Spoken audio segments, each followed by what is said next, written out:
और ये रहा हर्षिल का मार्केट, वाकई में है।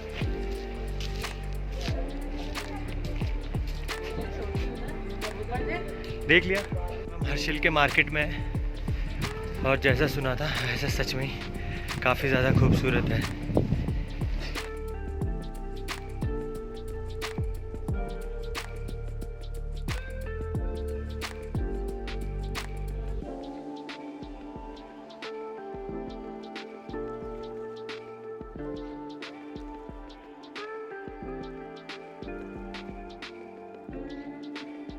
हम यहाँ से मार्केट घूम के आ गए हैं हर्षिल का।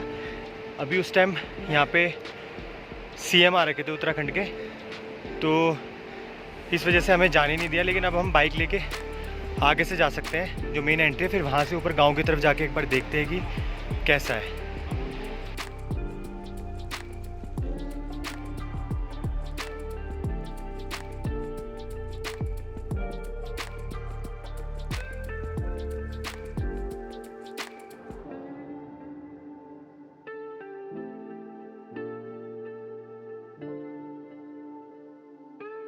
तो मैं अब जिस गांव की तरफ आपको लेके जा रहा हूँ इसका नाम है भगोरी गांव।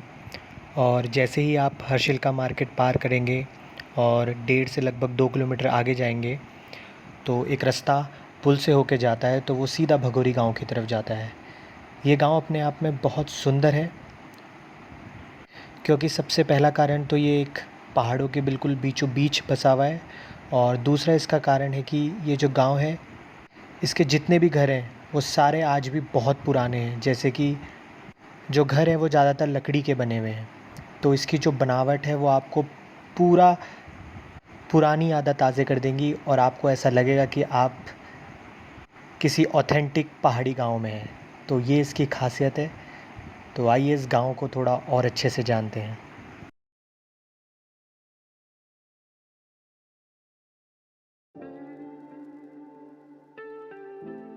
भगोरी गांव है, काफ़ी अच्छा गांव है। और हर्षिल मार्केट से थोड़ा ऊपर की तरफ आएंगे तो ये गांव शुरू हो जाता है। यही वो गांव है जहाँ पे राजमा और सेब वगैरह होते हैं। और जनरली जो राजमा है वो जून के महीने में ये लोग बोते हैं और ऑलमोस्ट सितंबर तक वो हो जाती है। तो मैक्सिमम लोग सितंबर के एंड से, मतलब सितंबर में ले जा लेते हैं और अक्टूबर तक तो सबकी निकल ही जाती है। मतलब नवंबर में तो बहुत मुश्किल है कि इस गांव से मिले। वरना जैसे अगर कोई पर्सनली लेना चाहे और मार्केट से ना लेना चाहे, वैसे तो हर्षिल मार्केट में ही मिल जाएगी जहाँ पे आपको लेनी है, लेकिन आप अगर बिल्कुल गांव से लेना चाहते हैं तो जस्ट मार्केट पार करके भगोरी गांव आइए। यहाँ पे बागान है, इन्हीं के बागान है सब लोगों के गांव के। तो आपको अपनी हिसाब से जिसको छोटी छोटी चाहिए 10-10, 20-20 केजी, 8-5-5, 6-6 केजी, वो आराम से लेके चले जा सकते हैं। लेकिन सिर्फ आपको ध्यान रखना है कि सितंबर में लेनी है और अक्टूबर तक मैक्सिमम। अक्टूबर के एंड तक सबकी निकल जाती है, क्योंकि ऑलमोस्ट सब, मैंने बात करी अभी गांव के, तो वहाँ पे लगभग सबकी राजमा ख़त्म हो चुकी है। अब तो मिलनी होगी, मार्केट में मिल सकती है, वो भी बहुत कम है। बाकी ये सब यहाँ पे यही होता है। जैसे वो चाला गांव है, यहाँ से दूर से पता नहीं दिख रहा है कि नहीं दिख रहा, वहाँ भी यही सब होता है। और ये सब, ये जो सेब के बागान हैं जो दिख रहे हैं गाँव के लोगों के, इसी के बीच में ये लोग राजमा बोते हैं। और यहाँ की राजमा तो फेमस है ही। एक जो वाइट वाली होती है, रेड वाली भी होती है लेकिन वाइट वाली भी होती है राजमा। लगभग आपको 220 के अराउंड ये राजमा मिल जाएगी आपको। तो अगर आपको हर्षिल की ओरिजिनल राजमा चाहिए तो आप थोड़ा सा अंदर गांव की तरफ आइए, किसी भी गांव पर्सनल से बोलिए कि इतनी राजमा चाहिए, तो वो आपको प्रोवाइड कर देंगे। बाकी ये गांव बड़ा सुंदर है। और यहीं से सिद्धपीठ मंदिर है रिंगाली देवी का, वो भी यहीं से रास्ता होकर जाना है। गाँव जहाँ पे एंड होता है वहीं से आप जा सकते हैं। थोड़ी दूरी पे मंदिर है रिंगाली देवी माता का। बाकी गांव बहुत ही ज़्यादा मुझे सुंदर लगा है।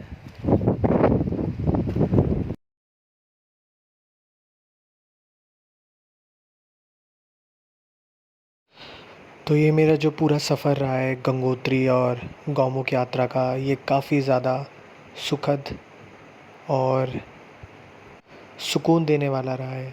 इसमें मैंने बहुत कुछ देखा।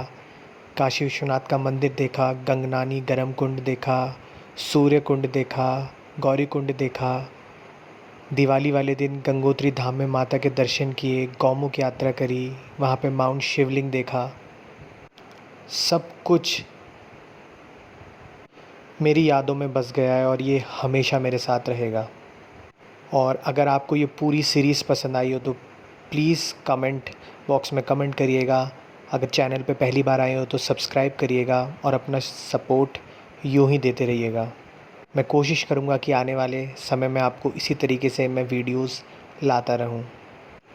मैं आशा करता हूँ ये सब कुछ आपको पसंद आया होगा और आप भी ज़रूर कोशिश करिएगा कि गंगोत्री और गौमुख की यात्रा का प्लान कर पाएँ। और अगर आपके कुछ भी क्वेश्चन है या ट्रिप से रिलेटेड कोई भी प्रॉब्लम है तो ज़रूर मुझे मैसेज करिएगा। मैं कोशिश करूँगा कि कुछ आपकी हेल्प कर सकूँ। और हम ये वापस आते वक्त मनेरी लेक का व्यू है। हमने सुबह भी लिया था लेकिन ये दिन वाला है।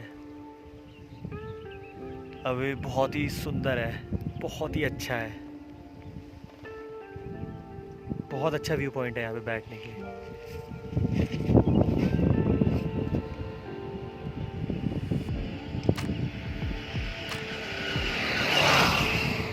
अलग अलग इसमें ब्यूटी दिखती है। सुबह सुबह आओ ना एकदम, जिस टाइम हमने जब जा रहे थे गंगोत्री की तरफ, तो यहाँ पे एकदम वाइट कलर के जैसे एक लाइन बनी हुई थी और ये पूरा अलग तरीके का दिख रहा था और एक वाइट कलर के से एक परत जम रखी थी ऊपर। और अभी एकदम से ग्रीनिश है, पूरा वाटर जो है पूरा ग्रीनिश है। हमारा उत्तरकाशी में खाना हो गया है और हमने डायरेक्टली गंगोत्री से यहाँ आके खाया है। हम बीच पे भी खा सकते थे लेकिन हमें इनका खाने का टेस्ट उस दिन ही पसंद आया था जब उत्तरकाशी रुके थे। तो अब हम खा के निकल चुके हैं और खाना उतना ही स्वादिष्ट था। तो किसी को भी अगर उत्तरकाशी में खाना है तो यहीं आके ज़रूर टेस्ट करना है। इनका होटल का नाम है होटल मयंक और इनका रेस्टोरेंट भी है नीचे और भैया बहुत अच्छे हैं और लिटरली बता रहा हूँ खाने में टेस्ट है। तो यहाँ पे तो उत्तरकाशी में अगर किसी को और भी जगह बनती होगी अच्छी, लेकिन ये रेस्टोरेंट वाकई में अच्छा है टेस्ट के मामले में। बस अब हम घर की तरफ निकल रहे हैं क्योंकि ऑलरेडी 3 बज चुका है और अब हमें शाम तक घर पहुँचना है। तो फिर चलो मिलते हैं। अभी हम हैं, ये जो पुल आपको दिख रहा है ये है जोशियाड़ा पुल और ये जस्ट उत्तरकाशी का जहाँ पे टनल होती है वहीं से इसका रास्ता है। और फिर ये बहुत ही अच्छी जगह है।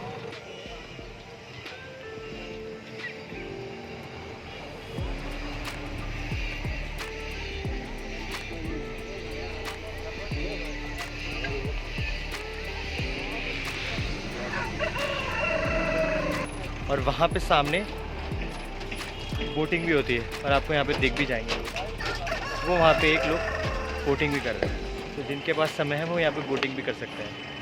और यहाँ की लोकेशन काफ़ी अच्छी है, पूरा उत्तरकाशी का और ये पूरा व्यू दिखता है।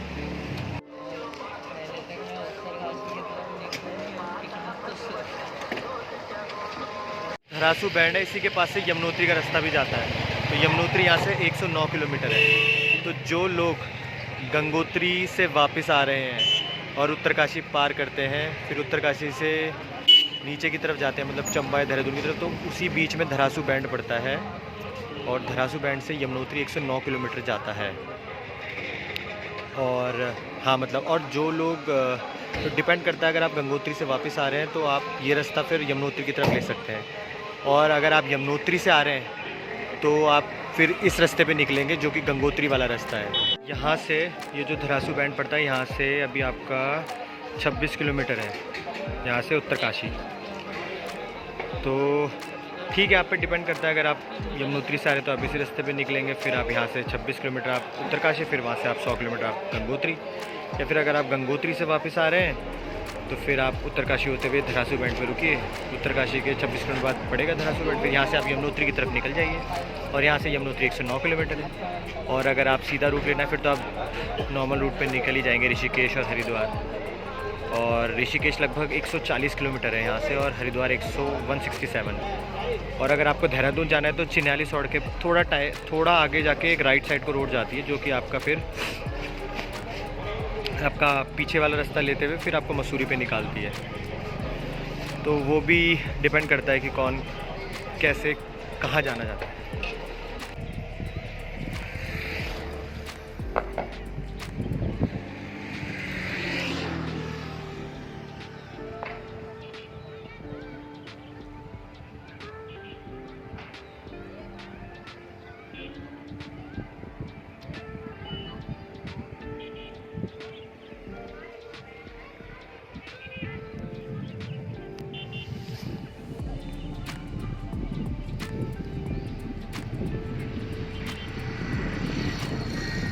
अभी आप जो पीछे मेरे जगह देख रहे हैं ये पीपल मंडी है और यहाँ से भी बहुत ही अच्छा नज़ारा है। इस रूट पे नज़ारे ही नज़ारे, हर जगह रुकने को और देखने को मन करता ही ये करता है। जितना समय होगा आप उतना टाइम लगाएंगे। और वो जो पुल पीछे दिख रहा है, यहाँ से भैया बता रहे थे कि ये श्रीनगर को भी जोड़ता है, ये जो पीछे पुल दिख रहा है। और इसी के बैक साइड में अगर मैं इस गांव के पीछे की तरफ बात करूं तो पीछे थोड़ा सा रह जाता है चिन्यालीसौड़, जिसका नाम आपने सुना होगा। बहुत लोगों ने उसका नाम सुना होगा, जिन लोगों ने नहीं सुना होगा आप सर्च मारना चिन्यालीसौड़। और बिल्कुल इससे ये जैसे नदी है, सामने आपको भागीरथी है, गंगा मैया है, सामने आपको दिख रही है। इसी के बिल्कुल ये जो गाँव बसा हुआ है ये पीपल मंडी का है। और बस इसी को 2 किलोमीटर पार करना है हमने और फिर वहाँ से राइट साइड को जो रास्ता चले जाएगा वो रास्ता चले जाएगा मसूरी देहरादून की तरफ, जो कि हमें उस रास्ते को पकड़ना है। तो कई लोग उस रास्ते को मिस कर जाते हैं, तो आपको ये ध्यान रखना है कि अगर आप गंगोत्री मतलब आप उत्तरकाशी से वापस नीचे की तरफ आ रहे हैं और आप चंबा की तरफ से देहरादून नहीं आना चाहते तो आपको ये वाला रास्ता मिस नहीं करना है जो पीपल मंडी के पास के बाद जस्ट पड़ेगा। 2 किलोमीटर बाद 2 किलोमीटर होगा लगभग यहाँ से, जो हमें राइट साइड को रोड जाएगी अगर आप उत्तरकाशी से चंबा की तरफ जा रहे हो।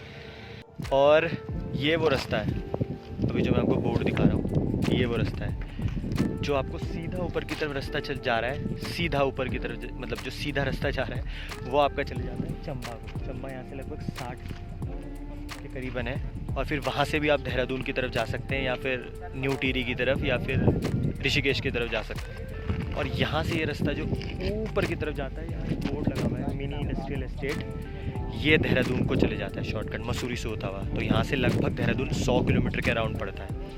और मैं इसीलिए कहता हूँ कि आप रोशनी पे चलने चाहिए, क्योंकि अगर आप रोशनी में चलेंगे मतलब आप विजिबल उसमें चलेंगे तो आपको ऐसे ऐसे व्यू नज़र आएंगे। और पीछे जो मैं दिखा रहा हूँ यही है चिन्यालीसौड़ जिसको आप बोलते हैं, और उसी के बगल में है पीपल मंडी जो आपने कई बार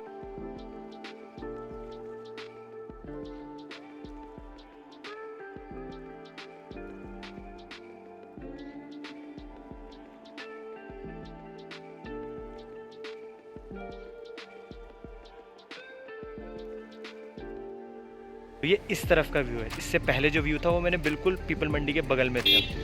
और यहाँ से लगभग जो मैंने पिछला वाला वो लिया था वो मुझे लग रहा था अभी जितना आ गया हम अराउंड 5 किलोमीटर तो आ गए हैं। वहाँ से मुझे लग रहा था कि 2 में होगा, लेकिन नहीं, वहाँ जो इससे पहला वाला मैंने शॉट लिया था वो कम, वहाँ से हम यहाँ तक अब तक 5 किलोमीटर करीबन आ गए, 5 से 6। तो अगर आप उत्तरकाशी से आ रहे हैं फिर आप चिन्यालीसौड़ को पार करते हुए जब 8-9 किलोमीटर ऊपर की तरफ आ जाएंगे, 7-8 किलोमीटर ऊपर की तरफ आ जाएंगे, तब यहाँ से आपको ये बोर्ड मिस नहीं करना है और यहाँ से ऊपर की तरफ चले जाना है अगर आप देहरादून जा रहे हैं वाया मसूरी। अगर आप सीधा जा रहे हैं चंबा फिर ऋषिकेश तो फिर तो आप सीधा वाला रूट ही पकड़ लीजिए। लेकिन ये व्यू मुझे बहुत ही शानदार लगा है चिन्यालीसौड़ का, और उसी के बगल में है पीपल मंडी, बहुत से लोगों को नहीं पता होगा। बहुत ही सुंदर व्यू है। पीछे से कैमरे पे ये चीज़ें एकदम कैप्चर नहीं हो पाती हैं, लेकिन जो आंखों से दिखता है उसकी तो आप बयान नहीं कर सकते, क्योंकि हल्की हल्की शाम होने लगी है। पीछे के पहाड़ों पे एकदम दो ऐसे से रोशनी सी बन रही है, ब्लूइश पूरे पहाड़ लग रहे हैं साफ साफ, और नीचे पूरा एक आपको लेक का व्यू आ जाए।